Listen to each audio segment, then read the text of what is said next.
Hey, everybody, and welcome back to the VA First Time Homebuyer Bootcamp. My name is Dina Watson, and I am the co founder of Moving the Military.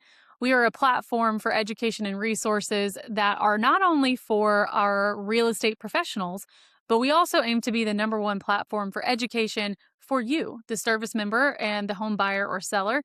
And so we're going through a 4-part series on what do you need to know as a first time home buyer considering using the VA loan. And this is session 2. So if you have not watched session 1, I'm going to ask you to go back over there first because we want to make sure you're getting the education and the knowledge in the right order to have this biggest impact possible when you go to buy your first home. So today we're talking about financial readiness and the things that you need to know before you even apply to the VA home loan.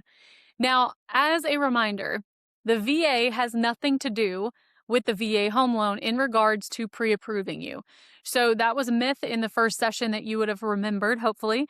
And I want to remind everyone here because this is not a process you go through with the military. This is not a process you go to with through with the VA. This is a process you go through with a trusted real estate lender or mortgage broker in private lending or like a Wells Fargo or USAA or somewhere like that. You have different types of lenders that you can go to. And I want to start this conversation by saying we partner with those folks that can serve you no matter what state you're moving to. But I am not a mortgage lender. So any advice here, I would want you to double check that with someone licensed to do mortgages. I'm coming to you from an agent perspective. I've been a licensed real estate agent for over 15 years now, serving the military the entire time. And just remember, I'm not a mortgage broker, so I'm going to go over the high levels with you. But if you want more detailed information on how it pertains to you and your financial scenario, let me know. I will help get you partnered with a few different people you can chat with for free. None of our consults cost money here, so you can talk to us for free. And I can partner you with somebody that can help you out. So let's talk about how qualification is easy and readiness is the goal. Now, qualifying for a VA home loan, while I say it's easy, that can be a little facetious. I guess what I rather mean is the process is quite simple. Now, the more you're prepared and the more you know your numbers, the more confidence you're going to have and the more ready you feel. This is the place where a lot of people slow down if they're intentional. Because most of the time, buyers tend to rush a pre approval because they've found a house and they just have to get pre approved. I'm actually going to suggest that you slow down this process and maybe this will help you. But if you're really, really, really, really, really paying attention and you've got some time, understanding what you need to do to get ready to buy or be in a better position to buy is really important. So if you have some runway and you've got a few months before you're going to be moving, even if you don't know for sure that you're going somewhere, reach out and we can help you because the more you know ahead of time, the less surprises you'll have whenever it matters. And whenever you're actually trying to move your whole family across the country, we don't want surprises. So most people rush the pre-approval process and it's a little bit backwards. So in this session today, I want to help you know what to understand and what numbers to look at before somebody else defines it for you. Because this is one of the places where VA buyers, especially first-time home buyers, get hurt, is because they're not ready financially. Maybe you're approved for too much. And by that, I mean more than you want to spend on a monthly basis. I will remind you of this. A VA home loan agent or lender, they're going to tell you how much you can purchase. If you don't come with the budget that you have and you purchase the home that you're pre-approved for, you may not, quite frankly, be able to afford it or you don't want to afford it. So the first thing you can do before reaching out to any of us is decide on a monthly basis, how much money do you want to spend on your mortgage, your insurance, your taxes, and your interest? All of that combined. Because for a first-time buyer, this is something that I don't think they quite understand, is that when you rent an apartment, okay, you're paying rent for the apartment itself. You're not paying for, all of it's combined into this total, but you don't have all these other variables. So when you buy a house, your one monthly payment includes 4 things. It includes the payment for the property that you purchased, like however much money that was. It includes interest. It includes your taxes on the property and your insurance. Now, I'm going to caution you on something. Every single year, your payment can fluctuate. This is something that most people don't tell their buyers and they're not prepared for this when it happens. And the reason it can and will fluctuate every year that you own this home is because the part that's fixed is the part of whatever you bought, let's say $400,000, that part is fixed because that's how much you paid. The interest is usually fixed unless you get a variable rate loan, but most of the time you won't. So the the interest and the home price are fixed. The taxes will go up. Mark my words. Like, there is one thing you can know for sure is that taxes on your property are not going down. They're not. And the insurance is usually going up every single year. So there's a portion of your payment that if you get a payment to begin with that's way too tight for your budget, please know that next year you now can't afford your home.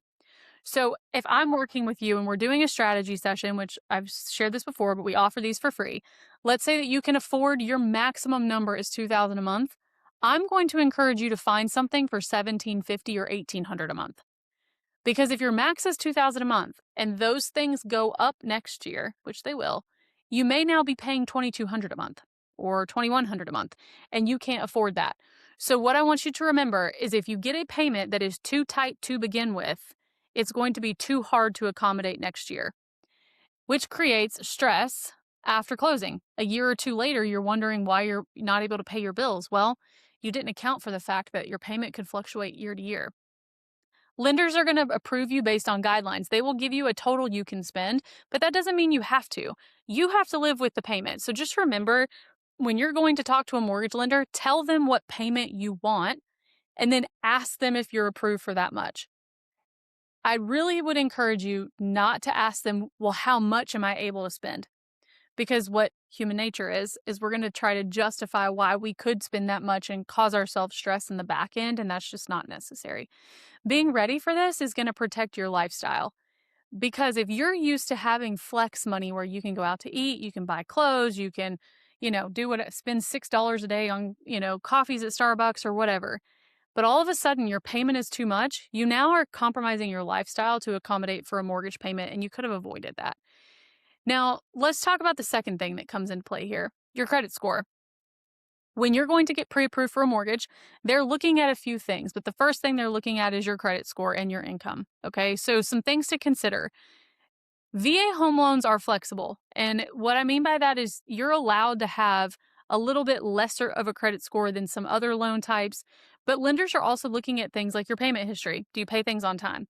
Are you recently not paying things on time? What are your trends over time?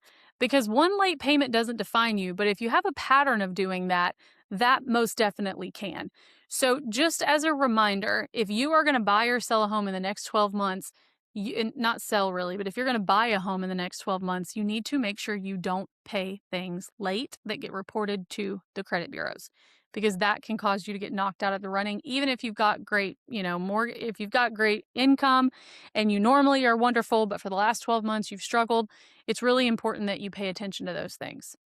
Now let's talk about the math behind your comfort level. You're going to hear people talk about DTI. That just stands for debt to income. It's how much debt monthly am I paying versus how much income do I make. And as you see here, it's the income versus the obligations. Now, they're not looking at how much debt do you have total, like 100 grand or 50 grand or 20 grand or whatever. They're looking at the payments for the debt. So the minimum payments or the payments you make for the debt versus the number of dollars you pull in every single month. The things that you pay for monthly that are considered debt payments, they matter. There's a threshold of how much debt versus income you can have before you're not approvable by a VA lender. So just remember that. Also, things like lifestyle debts will also count. Some things to consider. DTI compares your monthly debt to your monthly income, not your overall debt to your overall income. Things like car payments, credit cards, student loans, all of that is wrapped up into your debt to income ratio, the percentage of debt you have versus the percentage of income. High DTI limits options and flexibility. If your debt to income ratio is high, you may not even qualify for a VA home loan, even though you've earned it. If you have high DTI, you may get a higher interest rate, which causes your payments to go up. Lower DTI puts you in a stronger position. So if you're preparing in the next year to buy something, a house, please don't buy something. Like, don't buy a car, don't open credit cards. The fewer new debts you could open, the better. So let's talk about military pay because the next thing they're looking at is your income and the stability of your income. They'll look at things like your base pay, your allowances, are you a dual income household?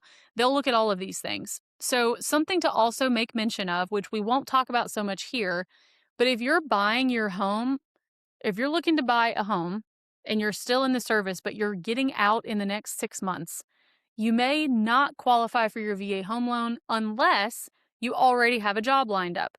This is way too much to get into on a webinar today, but just know that if you're exiting the military in the next 12 months, even though you've earned the benefit, if you don't have a job or if you don't already have approval for your disability, which you probably won't, they can't count that income because it's coming. They can only count what they can track. So just remember, they understand things like BAH, BAS, they understand promotions and new allowances and schools and all of those things. If you have a really great VA lender, they get it all. They understand all of it. PCSs do not hurt you, but big changes like ETSs or shifting in a career, for example, if you go from a job where you have allowances to a job where you may not, those things need to be discussed with us as your agent, but also with your lender early. And you need to disclose them because we could assume that you're good to go and the lender could approve you, only to realize that when you find a home and they're running everything again, that you've left a job and a part of that income has been left behind. And then you're all of a sudden now not qualified. So just please disclose everything you possibly can. So, one thing that I find is a wild myth that I just we gotta get this to stop. People tend to know that your VA home loan has no down payment. But what they don't quite understand is that does not mean that there's no money out of your pocket to buy a home. What that means is you're not paying a portion of the property down in order to buy. Like a conventional loan, for example, you could have to pay anywhere from 5 to 20% of the price of the home just to qualify for the loan. No down payment just means no that. Okay. It does not mean no money. So, things that you will need in order to buy a home, number one, closing costs actually exist when you're working with a VA home loan. Now, the job of your agent is to negotiate as best they can to not have you paying things, but just know that if you find a home that you absolutely can't live without and that seller refuses to pay closing costs or concessions for your agent or funding fees or any of the things that you're asking for, that's your responsibility as the buyer. So you need to have things like closing costs, and your lender can share that total with you for what you should be projected to pay. You should probably have a little bit of reserves in your bank account. Running down to zero does not look good for a lender. Breathing room is power. The more money you have in order to actually make these things happen, the better off. You're also going to pay for things like a home inspection. That could be anywhere from $400 to $600 or $700, depending on how big the house is. You might pay connection fees for your water or your utilities. You might need to get a survey and you have to pay for that. You might have to pay up front for an appraisal and get that compensated back to you later. There are things that you have to pay for when buying a home that do not qualify as down payment. Now, like I said, our job as the agent representing the buyer, I tell people like this all the time. My job as the agent representing the buyer is to negotiate on the buyer's behalf to walk into that house with $0 out of their pocket. Now, my job, if I'm representing the seller, is to have my seller walk out of this transaction with the buyer paying all their own fees. That's where a strong negotiator comes in. Okay. So remember this. No down payment does not equal no money. Some things to consider.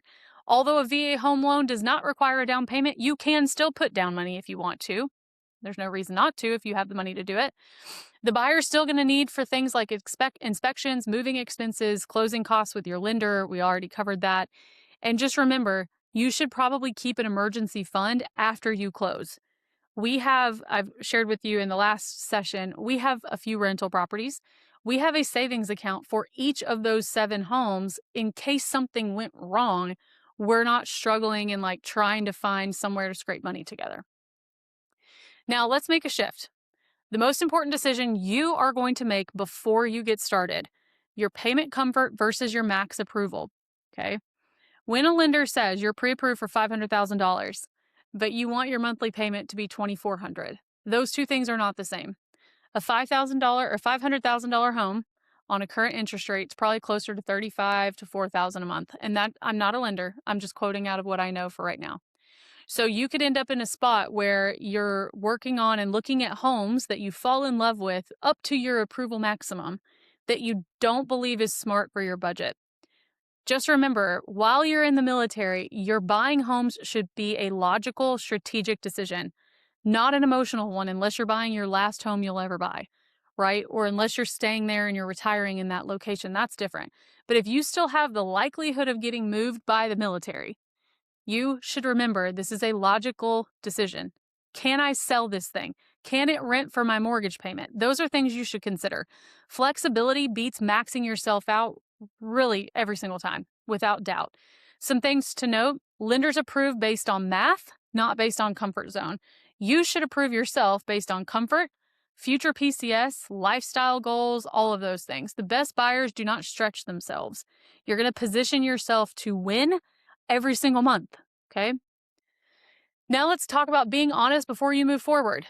Could we handle an unexpected expense? If we buy this home for this price and we have an emergency, do we have enough flexibility in our monthly payments in order to say yes to that emergency? Does this payment limit our options for what we're allowed to do? I believe you shouldn't be house poor, right? Like, I don't believe in being house poor. So if me buying a home prevents me from going to Starbucks or going to my favorite acai bowl place or taking a vacation, the answer is hell no. I'm not doing that. Everyone has to make their own decisions. But if your payment limits your lifestyle options, I would probably tell you to find a lesser expensive home. Now, the last one that really you have to talk to someone about, we're happy to help you, or an agent you select is fine.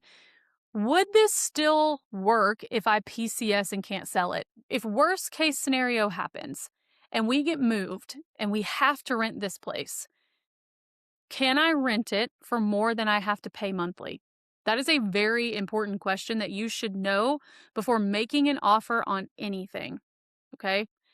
I say this because I've seen it happen all too many times where military home buyers put themselves 3 years into the future in a bind and they don't know it yet because they bought a house that they love in a part of town they love, and their mortgage is going to outrun the rent rate in that area, meaning they can't rent it for what they pay monthly. So they're having to pay monthly for a house they don't live in. These questions and these answers are going to protect you in the future. They're going to protect you in the future. The ultimate win here is buying a home well and doing it right.